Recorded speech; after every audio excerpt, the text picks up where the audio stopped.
राम तो होता है। सत्संग ना करो तब भी आपके हृदय में तो राम है ही। अयोध्या में तो राम थे ही, राजभवन में तो राम थे।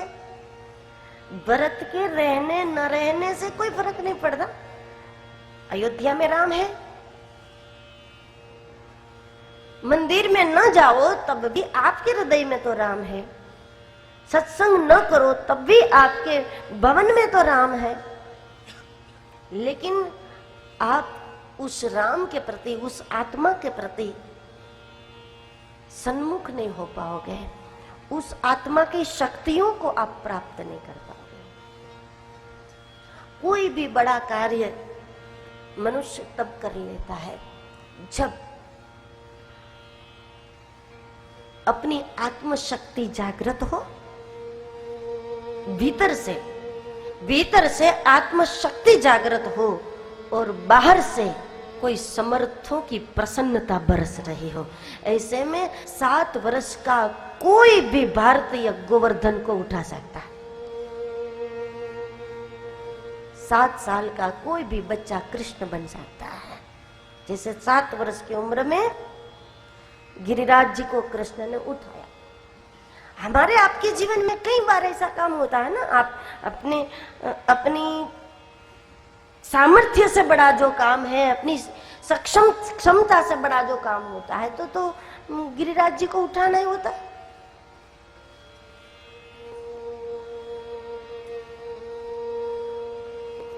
ऐसा ही कृष्ण के जीवन में ये काम आया कि 7 साल का कृष्ण और इतने बड़े गिरिराज जी, सभी के जीवन में होता है। कभी कभी समस्या इतनी बड़ी आपके सामने और आपका सामर्थ्य कम होता है। बहुत बड़ी जिम्मेदारी, आपकी शक्ति कम, उसके सामने बहुत छोटी। ऐसे में आपको ऐसा महसूस करोगे आप कि मेरे लिए तो ये गिरिराज जी उठाने जैसा काम है, हम कैसे कर पाएंगे।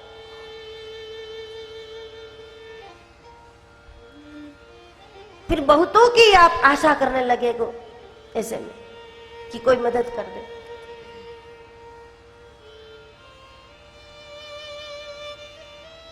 लेकिन बहुत कम शक्ति हो, ऐसे में बहुत बड़ा कार्य गिरिराज जी को आप एक उंगली पर उठा सकते हैं। लेकिन इसके लिए आपकी अपनी आत्मशक्ति जागृत होनी चाहिए और दूसरा समर्थों की, महापुरुषों की, संतों की प्रसन्नता आपके ऊपर।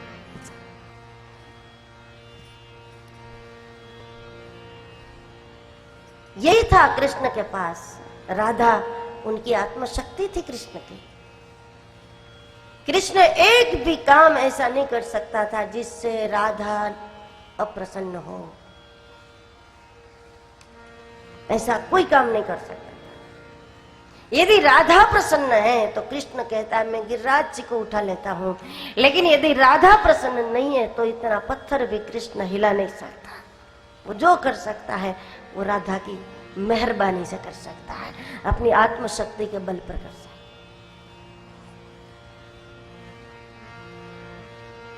और जब जब कोई साधु मिल गया, जब जब कोई महात्मा मिल गया, भगवान शंकर दर्शन के लिए आंगन में जब खड़े थे और बाल कृष्ण माँ जशोदा की गोद में रोने लगे, जल्दी उस साधु के पास जाना था उसको। तो महापुरुषों की प्रसन्नता और अपनी आत्मशक्ति, कृपा गुरु की और अपनी आत्मशक्ति, ये 2 बात जब मिलती है तभी कोई कार्य फिर बड़ा नहीं रहता, छोटा बन जाता। गोवर्धन जैसा पहाड़ भी गेंद जैसा बन जाता है। तो राम है सभी के अंदर, लेकिन भरत नहीं है, सत्संग जीवन में नहीं है तो राम राज्य नहीं होगा। हृदय में राम के रहते भी मनुष्य अधूरा है, यह तो विचित्रता है, यही तो बीमारी है। मनुष्य अधूरा है तो इसका मतलब ये तो नहीं कि भगवान से दूर है, इसका मतलब ये तो नहीं कि ईश्वर हमसे दूर है। वो तो सब जानते हैं। हिंदुस्तान में तो छोटा बच्चा भी कहेगा तेरा साईं तुझ में है, ज्यों तिल में ही तेल है, ज्यों चकमक में आग, तेरा साईं तुझ में है। सब जानते हैं कि राम दूर नहीं है।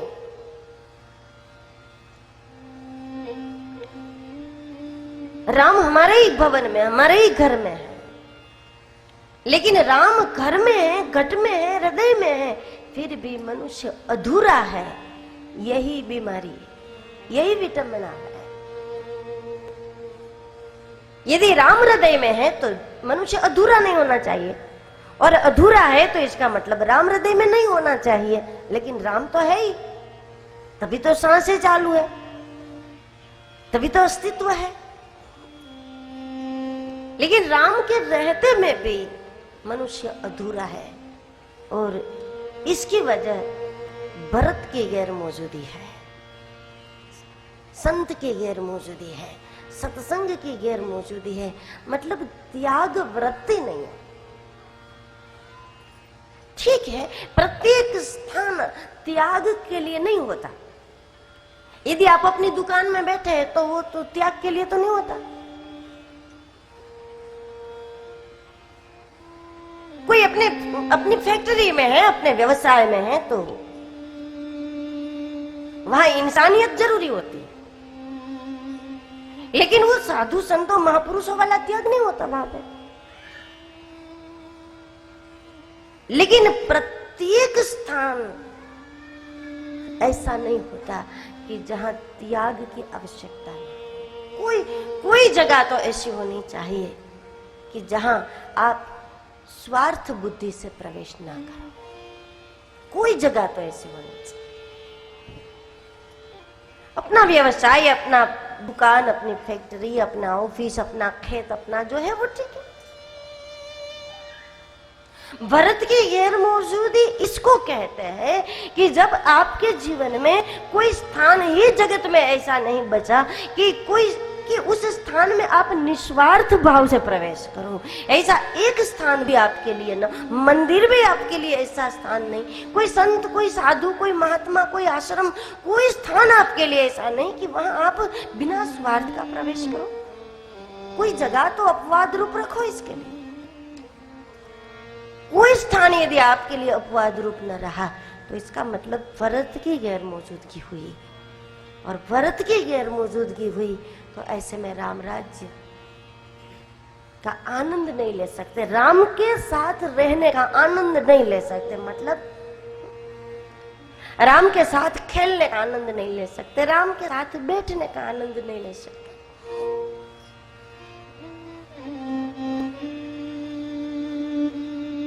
मनुष्य को अपने जीवन में कई प्रकार की आवश्यकताएं होती है, सही है, लेकिन दुनिया के प्रत्येक स्थान आवश्यकताओं की पूर्ति के लिए नहीं होता। प्रत्येक स्थान का वो उपयोग न हो, प्रत्येक व्यक्ति का वो उपयोग न हो। यदि आपका कोई रिश्तेदार आपको मिल गया तो सोच लो कि इसके साथ हमारा कौन सा व्यवसाय बढ़ सकता है। कोई मित्रों के विषय में आप ये सोचो कि इसके द्वारा हमारा कौन सा व्यवसाय बढ़ सकता है। लेकिन प्रत्येक व्यक्ति का उपयोग उसके लिए नहीं किया जाता। कोई तो स्थान ऐसा होता है जिसका उपयोग विश्व कल्याण के कार्यों में किया जाता है, समाज सेवा के काम में किया जाता है। प्रत्येक संबंध इसके लिए नहीं। और एक भी स्थान अछूता न रहा आपके लिए, प्रत्येक स्थान स्वार्थ सिद्धि के लिए, तब जीवन में भरत का कोई आसन ही नहीं है। और जहां भरत का आसन नहीं है तो राम राज्य नहीं होगा। ऐसे में राम लक्ष्मण सीता तीनों का